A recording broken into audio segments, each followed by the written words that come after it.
Hello Airsoft friends, and welcome to this video today where we're going to be talking about sidearms, because I do spend a lot of time talking about my primaries, what snipers I use, how I use them, and how you can, kind of get the best out of them. But I haven't really talked too much about pistols. So today, based on, your requests, I'm going to talk you through my sidearm of choice, my primary sidearm as it were, and just about what I've done to it and how I run it in order to make sure that I can get the best from it, because that's important. It's not just enough to have the thing on you. You need to know or have it set up in a way that makes it really efficient for you to get the best out of it. So let's just get into it. I primarily run my TM MK23 pistol, non-blowback gas, in a universal leg-mounted pouch like this. As you can see, I have got the stock suppressor on it. I've given it a paint job using tan, black, and green to try and make it a little bit more camo-y. But there's a few special treats behind the scenes that I'm also running with it too. You can see I've got a bit of my inner barrel sticking out of the end there, and the reason why I've got the longer barrel in there, and it's a Maple Leaf Crazy Jet barrel, is it just boosts my FPS a little bit, gives me better range, it gives me better accuracy, and yeah, the MK23 really benefits from having that longer barrel. Just putting in the barrel on its own though did make this MK23 be way over limits, and I'm talking in DMR FPS. So I have done something to counter that, which I'll get into a little bit shorter later on. What else have we got in here except for the longer inner barrel? Well, as many of you MK23 people out there will know, the Hadron Designs TDC, or top-down center, is a fantastic upgrade to put in your MK23, and I'd say that any MK23 that doesn't have it, it's a sad MK23 if it hasn't got a TDC in there by Hadron Designs. So I've got the single 1-point TDC in there. If I take this screw off here, which I will talk to you about too, you can see it's just the 1-point Hadron Designs, and I find that the 1-point is perfectly sufficient for me. There is a 3-point version as well, which gives you more ability to tweak the BB, but I find that I never really have it go left or right too far to warrant needing the 3 version. And if I need to, I can always just drill holes in there, thread them, and then put some new grub screws in. But what's this thing, you may be asking? Well, essentially what this little thing is, it's a grub screw built in with a little turny bit. You pop it into your TDC, and then, because it's super low profile like that, you can make adjustments on the fly while you're using it. And it's so thin that it doesn't get caught on your holster if you're drawing it. So if I put it in there like that, you see, no problems there at all, in and out. This thing gets caught on something else. At the minute, it seems to be doing pretty well, and yeah, should be on the website shortly. You may also have seen that I have released this tool recently, which is super handy. So if I just remove this one for now, this tool here screws into your trigger guard, and if I unscrew that there, you'll see that there's a little Allen key on the end there, and you can use that to adjust your hop. So if you didn't want to have the screw kind of built into your hop and adjusting that for whatever reason, and you still have the TDC on there, you can use this little tool as well, which is just absolutely fantastic. I bloody love this thing. Again, that's available on the website right now. What else have we done to this gun? Well, let me just pop the slide off and I'll show you some of the internals. Now, the MK23 is famous for being silent because it's a very quiet gun when you use it, but it can be made even quieter with some tactically placed foam. Essentially, when the gun fires, you'll see here, if I do this, you see the hammer going, just like that. And the more the hammer travels, the more the firing pin goes forward and hits into the mag. So you can actually do this little mod to reduce FPS whilst also making your MK23 quieter if you need to. Or you can just make it quieter by not putting in as much. But anyway, what is this mod? All you do is you get some foam and you pop it into the back of the slide. So where the hammer hits here, if I can get some focus, there you go, boom. You see I've got about 2.5–3 mil of foam, and that's glued into the back where the hammer hits. And what that does is it absorbs the noise. So for example, this is the noise of the hammer hitting just the metal without the slide on. And now this is the noise of the hammer hitting with the foam.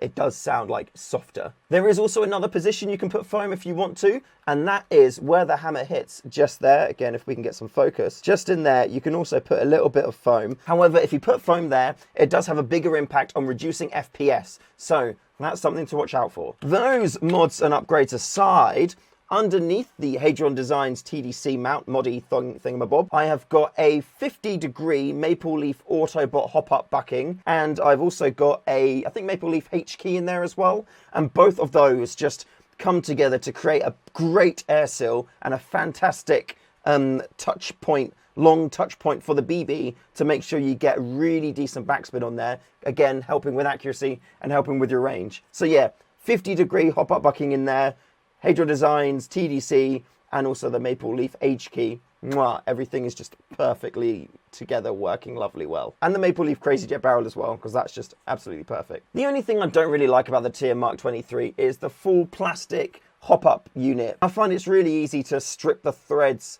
with the screws in the plastic from a little bit of over-tightening, which I guess is my fault, but at the same time, I'd much rather it be made out of metal. One of the other little mods I've done inside here is actually just taking my PTFE tape, like you can see there, and wrapping it around at certain points to make sure that this whole unit is squeezing and hold the barrel in tight, and that makes sure that there's no play in this whole thing. It's treated more like a single unit, because that just improves your consistency. It makes sure that your air seal stays good because nothing's moving around, and yeah, it just makes it much more solid doing that. And for the riff, that's pretty much everything. Now though, looking at the holster. So this is a cheapo universal holster, which I got off Taiwan Gun. I think it was like £8, £9, something like that. And it's supposed to be a drop leg thigh holster, but I modified it to make it not be that. Essentially, this part here, which you can see is duct taped, did originally come up into a clip, which you would then clip onto your belt. And I guess it makes it easier for you to attach it and unattach it. So what I did instead was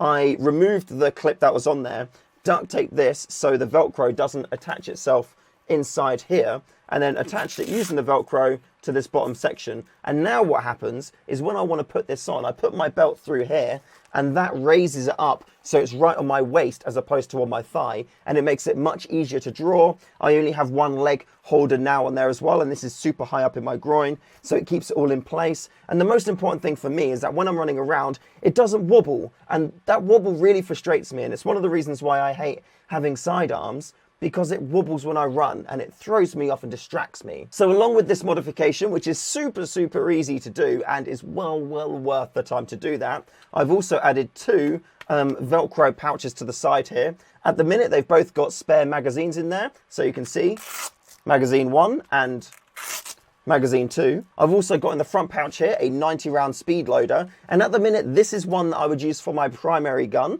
So if I'm running an SSG 96, SSG 10 or any other rifle out there, this carries the ammo for that rifle. And if I'm going to be playing a pistol heavy game or know that I'm going to be using my pistol a fair bit more than I usually would do, I'll take this magazine out and instead I'll replace it with a 90-round speed loader, but this time with my pistol ammo. I am at the minute thinking about running the same way ammo for my pistol as for my rifle, but the reason why I'm not at the moment is, generally speaking, I'll use my pistol a lot more. However, recently though, I haven't really been using my pistol as much. So I think I might get a 70-degree hop-up rubber, which I might actually have one somewhere already, and swap that out for my Mark 23. So I'll have the same performance with my Mark 23 as with my sniper, and then I can just carry like the one speed loader, and then I can, you know, have 3 magazines on me instead of just 2. And this, and yeah, everything's going to be good, if that makes sense. It makes sense in my head, but I know I ramble a little bit. I guess the other thing to talk about quickly is the magazines, because I actually make a upgraded follower, which you can see there. Again, this is available on the website. And what this follower does is it allows you to have more BBs per magazine. So depending on the brand of magazine, it will give you an extra 4 to 6 BBs. Again, yeah, depending on which one, which is great, because if you carry like 4 mags with you, if you get an extra 6 BBs per mag, it's almost like having an extra magazine with you, but, you know, for free. You don't have to carry anything else. So that's a bonus. Again, the tool, which mounts in the front there, they're already all on the website, and that new screwy thing on the top here, I'm testing this at the minute, and then that'll be onto the website as well. So yeah, hooray! Innovation, that's what we're all talking about. Innovation. Make things that the world doesn't have to make everyone's lives better, because the world is just better when we do that. Not doing that, none of us progress anywhere. So hooray, let's keep innovating and let's keep making the world a better place. And that's it for this video. So thank you all very much for watching. I hope that this has given you some ideas of what you can do to your sidearm setup in order to make it more efficient and just work better for you. Huge shout out to all of my lovely patrons as well. They keep the cogs turning, they keep the lights on and food in my belly. So thank you all very much for supporting the channel. We will be doing the raffle draw soon for all of the patrons at the Airsoft Legend tier, and there's a £50 Project Airsoft voucher up for grabs along with a Airsoft sniper rifle. So some fantastic prizes there. If you want to get involved in that too, head to the Patreon page and sign up to the Airsoft Legend tier, and keep an eye out because next week we're going to be doing a video letting you know what's coming up in next month's Patreon giveaways too. So exciting stuff coming there. And with that being said, thank you once again for watching. Remember to call your hits. I love you all.